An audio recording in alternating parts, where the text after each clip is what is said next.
The 4 a.m. war with your self-discipline doesn't start when the sun rises. It starts in total darkness, when your bed is warm and every excuse in the world is begging you to stay. Waking at 4 a.m. isn't about the extra hours. It's about winning the first battle of the day before your mind has a chance to negotiate. Most people lose before breakfast because they let comfort make the first decision. Elite performers flip that script. They attack the alarm, not the snooze button. This single habit rewires your identity daily. You become someone who does hard things on command, not on convenience. It's shocking how one decision, repeated for 365 days, separates the average from the exceptional. The body wants rest. The mission wants sacrifice. Every morning is a referendum on who you really are. Choose the war. Choose the fire. Choose to move when moving is the last thing you want to do, because that's where elite discipline is actually built, not talked about. The accountability mirror.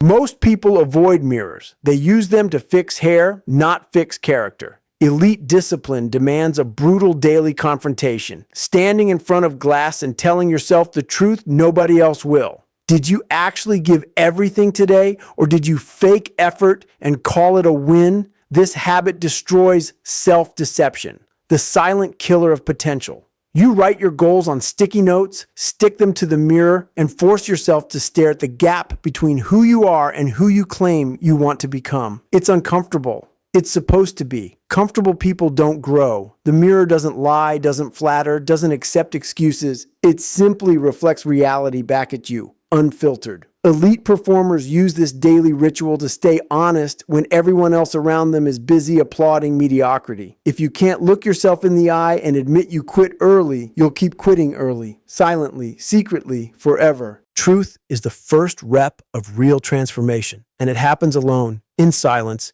every single day. Choosing suffering on purpose.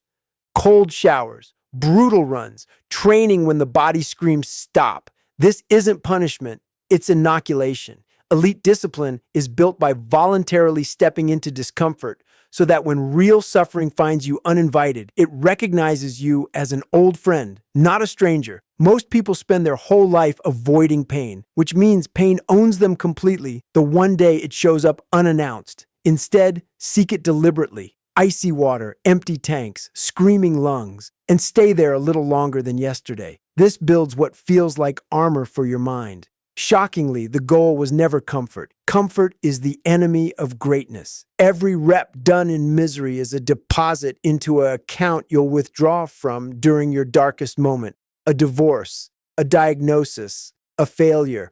People who never practice suffering shatter instantly when it arrives. People who chose it daily simply nod and keep walking. That's the difference between breaking and bending. Choose your suffering before it chooses you, and you'll never fear it again. The cookie jar method. When everything in you wants to quit, elite performers reach into an invisible jar filled with memories.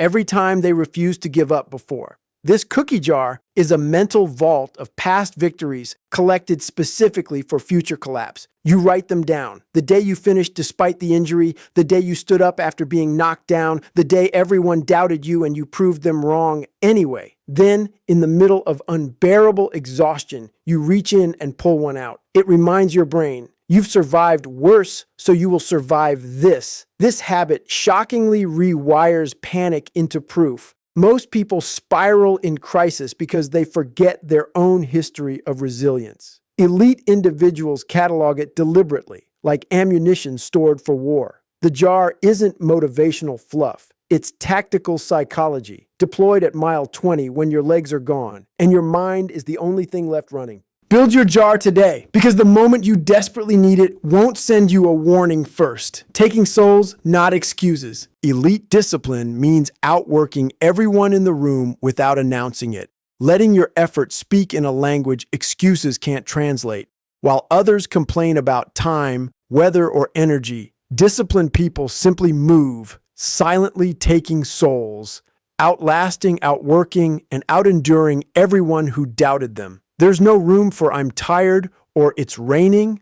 Those are permission slips the undisciplined mind writes itself. This habit is shocking because it eliminates negotiation entirely. The decision was made long before the excuse arrived. You don't debate whether to train, you already signed the contract with yourself. Every excuse skipped is a deposit into unstoppable momentum. Every excuse indulged is a withdrawal from your own potential.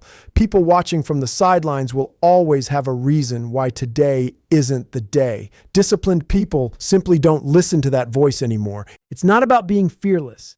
It's about moving forward anyway, especially when fear, fatigue, and doubt are screaming the loudest. That's how souls are taken, one uncomfortable rep at a time. Turning pain into fuel. Every scar, failure, and humiliating setback becomes raw material for reinvention. Elite performers don't hide their pain, they weaponize it, using it as daily fuel instead of daily excuse. Most people are haunted by their past. Disciplined people are launched by it. This habit is shocking in its simplicity. Instead of asking, why me? You ask, what now? And let the anger, grief, or embarrassment power the next rep, the next mile, the next impossible task. Pain becomes a callus, not a wound, something that toughens you instead of something that defines you as broken. This is the final habit because it's the engine behind all the others. Without transforming pain into purpose, waking at 4 a.m. or embracing suffering means nothing. But once pain becomes fuel, there's no ceiling left. You stop running from your story and start running because of it. That's the real secret behind unstoppable people. They didn't get lucky, they got angry, then got disciplined, then never stopped. What if everything you think you know about discipline is a lie you've been telling yourself to stay comfortable? Right now, somewhere in this world, someone is waking up at 4 a.m. while you're still hitting snooze. And that single decision is the difference between a life of mediocrity and a life that terrifies your own excuses.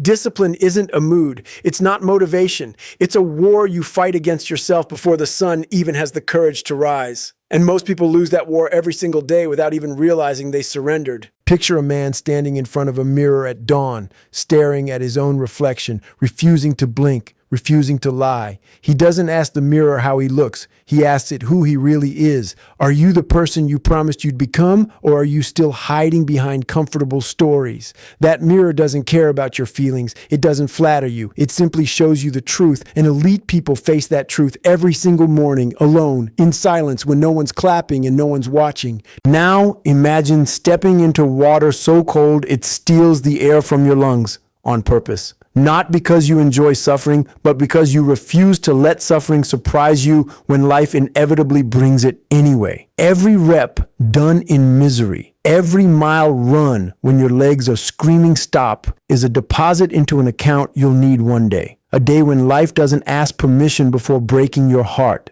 People who've never chosen discomfort shatter the first time it's forced on them. People who chose it daily just nod, breathe, and keep walking forward. And when the exhaustion becomes unbearable, when quitting feels like the only rational option left, elite minds reach into an invisible jar.